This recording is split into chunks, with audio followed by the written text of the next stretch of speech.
নমস্কার বন্ধুরা, গৃহিণীর রান্নাঘরে আপনাদের স্বাগত। আজ আমি আপনাদের সাথে সবজি দিয়ে চিংড়ি মাছের রেসিপি শেয়ার করতে চলেছি। এই রেসিপিটা খুবই সিম্পল রেসিপি, কিন্তু খেতে খুবই টেস্টি হয়। তাহলে চলুন দেরি না করে শুরু করে ফেলি। প্রথমেই চিংড়ি মাছগুলোকে ভালো করে ধুয়ে নুন হলুদ মাখিয়ে নেব। মিনিট 10 ঢেকে রেখে দেবো। সবজির মধ্যে নিয়েছি ঝিঙে আর কাঁচা কুমড়ো ও আলু। গ্যাসে কড়াই বসিয়ে দিয়ে দেবো পরিমাণ মতো তেল।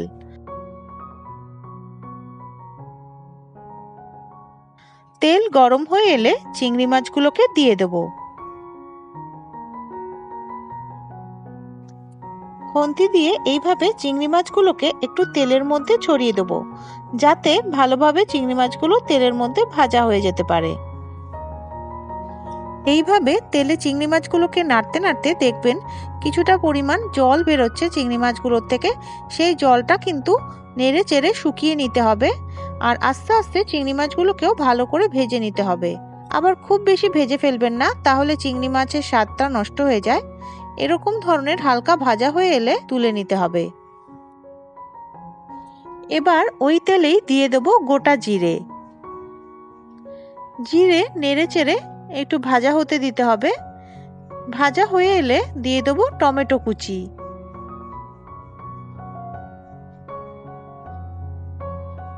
টমেটো হালকা একটু তেলে নেড়ে নিয়ে দিয়ে দেব সামান্য একটু জল।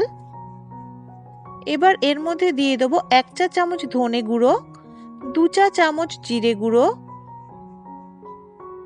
1 চা চামচ হলুদ গুঁড়ো, 1/2 চা চামচ শুকনো লঙ্কার গুঁড়ো।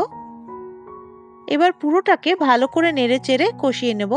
যেহেতু তেল কম আছে, আমি একটু কম তেলেই রান্না করছি, তাই খুব বেশি তেল ছাড়বে না। একটু শুকনো শুকনো হয়ে এলেই কাঁচা কুমড়ো আর আলু দিয়ে দেবো।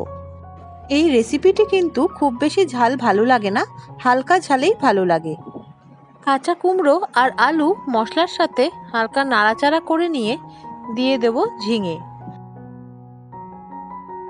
ঝিঙের পরিমাণ এখানে একটু বেশি আছে, তাই ঝিঙেটাকে একটু নেড়ে ছেড়ে নিয়ে ঢাকনা দিয়ে দেবো, যাতে ঝিঙেটা একটু মজে যায় আর কমে যায় পরিমাণে।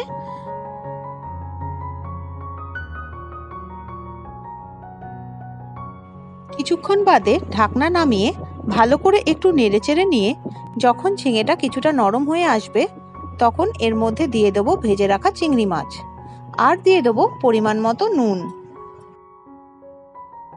চিংড়ি মাছের বাটিটা ধুয়ে কিছুটা জল এর মধ্যে দিয়ে দেবো।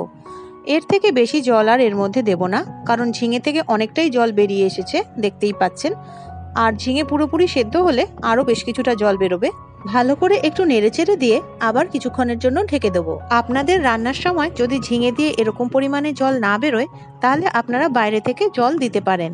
কিছুক্ষণ বাদে ঢাকনা নামিয়ে একটু নেড়েচেড়ে দেবো আর দিয়ে দেবো 2 কাঁচা লঙ্কা।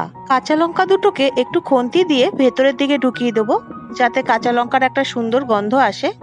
এবার আবার ঢেকে দেবো। 5 মিনিটের মতো ঢেকে রেখেছিলাম। সব সবজিগুলোই হাফ সেদ্ধ হয়ে গেছে। এখন এর মধ্যে দিয়ে দিলাম পরিমাণ মতো চিনি। ভালো করে নেড়েচেড়ে দিয়ে যতক্ষণ না সব সবজিগুলো সেদ্ধ হয়ে যাচ্ছে, ততক্ষণ পর্যন্ত ঢেকে রাখবো। এই রেসিপিটি ভালো লাগলে আপনাদের কাছে চ্যানেলটি সাবস্ক্রাইব করার অনুরোধ রইল।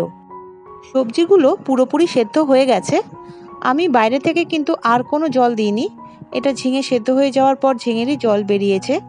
এখন এর মধ্যে দিয়ে দেবো 1 চা চামচ লেবুর রস। ভালো করে লেবুর রস মিশিয়ে নেব। আরও মিনিট 2 ফুটিয়ে নিয়ে নামিয়ে নেব। সবাই ভালো থাকবেন। ধন্যবাদ।